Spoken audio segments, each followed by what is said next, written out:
Welcome to Access a Trader, the #1 community for those who are committed to taking control of their trading in order to achieve success, profitability, and longevity. Thank you for joining us. Here's Dan Shapiro to help you find your edge, master your process, and own your future. Hey guys, good evening everybody. Welcome to another edition of the AccessATrader.com nightly update show. Hope everybody is doing okay. I apologize yesterday there was no video. I had to do something last minute, so there was no video last night. Guys, all I asked is the usual. If you like what we do, if you like the content, hell, if you like anything, right? Show support, click a like, share, subscribe. If you haven't done so already. So let's talk about the macro view. We are day 5 above the 50-day moving average. Again, after an 11% run-up in the previous 2 weeks, we are going through digestion, right? That's it. We're going through digestion. You're seeing a lot of names are holding up. You're seeing a lot of names lose a little bit of steam. But the most important part is the dynamics, right? The dynamics are still very, very strong. And as long as we stay above the 50-day moving average, the higher probability we are going to make the next leg up. That's exactly what is happening. Again, the big number continues to be 491 on the QQQs. As you can see, we're still about 8 points away from that. And obviously, any close below the 50-day moving average is exactly what the bulls want to avoid. That's when the narrative changes, and that's where I rip out the buy button and go into sell mode. So hopefully we will not get there. A lot of stuff going on this afternoon, as you can imagine. Fed meet, right? Powell basically said everything that he said in the previous meeting, in the previous Q&A session.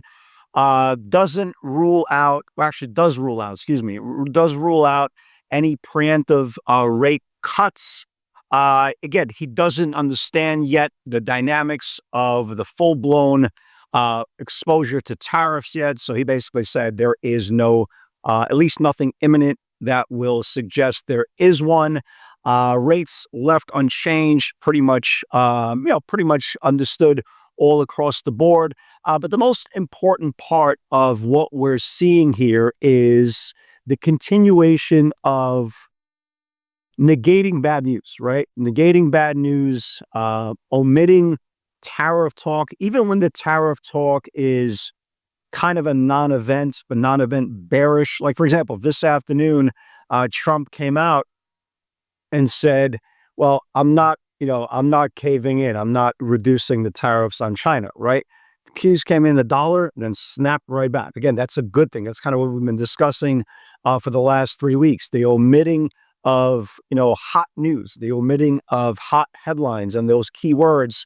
And that's why the bulls are still consolidating above the 50-day moving average, which is very, very proactive. Again, for now. The most important part, I think, going into the next couple of days, number one, tomorrow, Benison, is that his name, Benison? Meeting with the Chinese, right? I'm probably guessing they're going to have a lot of pleasantries. They're going to have some tea, maybe exchange some orchids, right? Nothing's going to happen. Nothing's going to happen. Nothing materialistic is going to come out of it. It is basically pleasantries. It is basically feel each other out. It's like a heavyweight boxing match in the first round with two superior fighters. Chances than not, they're not going to go for that haymaker. They're just going to dance around a little bit. Light jab, light jab, light jab. Get through the first 3 minutes to see what happens next. And that's exactly what's happening. You're going to see a slew of headlines in the next several weeks, maybe several months. We're close. We made good progress. The dialogue is open. We're making headway, but nothing concrete. And that's exactly, eventually, the market is going to be completely tone deaf to this meeting of the minds until Trump sits down with them face to face and try to iron out a deal that's going to make more sense to both countries. But this whole, getting to know you, let's give each other, cordial handshakes and kisses on the forehead is not going to do anything. But again, the headlines are there, right? Headlines are there, and as of right now, the market is just kind of setting a floor for any expectations. Some big news, right? Some big news. Alphabet in the middle of the day. Okay, Google had an absolute tumble. I think that's the best way of saying it. Google sank about 8% in the middle of the day. Apple's, what was the guy's name? Eddie Q, right? He's the Apple's service chief, said he believes that the AI search engines will eventually replace the standard search engines like a Yahoo, like a Bing, like a Google, right? Like a Google, and Google got absolutely murdered. And not only did Google get murdered, you figure, wow, maybe this is good for Apple. I shorted Apple on that news, right? I shorted Apple on that news as well. We'll get to the pivots in a second. I mean, this is now the second time in 3 days I caught Apple for $3+. I mean, it's just really, really amazing how you think one news would be good for one and bad for the other, and it was bad for both. So you had a really aggressive decline in both Google and Apple shares, but especially Google got really, really just smashed out there. But I think one of the biggest news stories, if you guys remember, the last week or so, they started coming for this week's 17 and 19 calls. Remember that? If you go back to like 2-3 videos in a row, I go, they keep on still coming back. They still keep on coming back. If NVIDIA could just get above this channel here, it can go. Again, it's one of those cases, somebody knows something, guys. Somebody always knows something. And this was basically it. NVIDIA at around, I would say around 2:30, no, more, around 2:45, maybe around 3-ish. It came out news that Trump will end export restrictions, and NVIDIA just went crazy. We talked about it pretty much all afternoon. Congratulations for all you guys who caught it. The most important part, you guys, there's absolutely no way. A lot of people try to chase headlines. Chasing headlines without having proper price discovery areas, all you're doing is chasing. If you have your research done and you know where these levels are for the stock to really get aggressive, obviously a news cycle will help it. That's what you were prepared. You're not prepared on a day that the headline breaks. You're prepared on the previous days, that you're setting an alert, setting a reminder for yourself that, hey, if NVIDIA takes out this specific area, it's going to go. And that's the whole point, man. We were prepared. We were prepared for the day. Today was one of those scenarios that not everything confirmed, right? Just because we are in a distribution cycle, and the longer we stay in the distribution cycle, you're only going to get 1, 2, maybe 3 trades a day. But the point is, you got to be ready for those trades. You got to be ready for those areas. So let's talk about it, right? Let's talk about it. ARM confirmed right on the close, so we didn't have a chance to. I'm going to still watch this thing. Guys, watch ARM for tomorrow, 124. Look at ARM. Look at ARM's channel. It confirmed right on the close. It closed right above 24 on the close.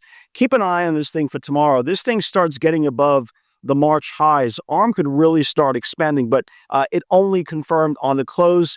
Microsoft 431 basically is a short. If you look at Microsoft, it held 31 now back-to-back days. You see, guys? 31 was the low from yesterday. 31 was the low for today.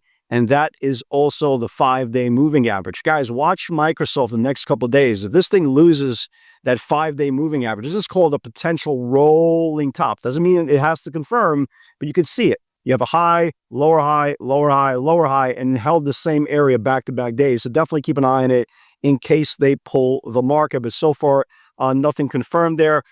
Initially, we were watching Amazon to the short side, but that didn't play out. And you know what? Then we started watching, where am I? Here we go. Then we started watching Amazon to the upside. They were coming for the 190 and the 192.50 weeklies.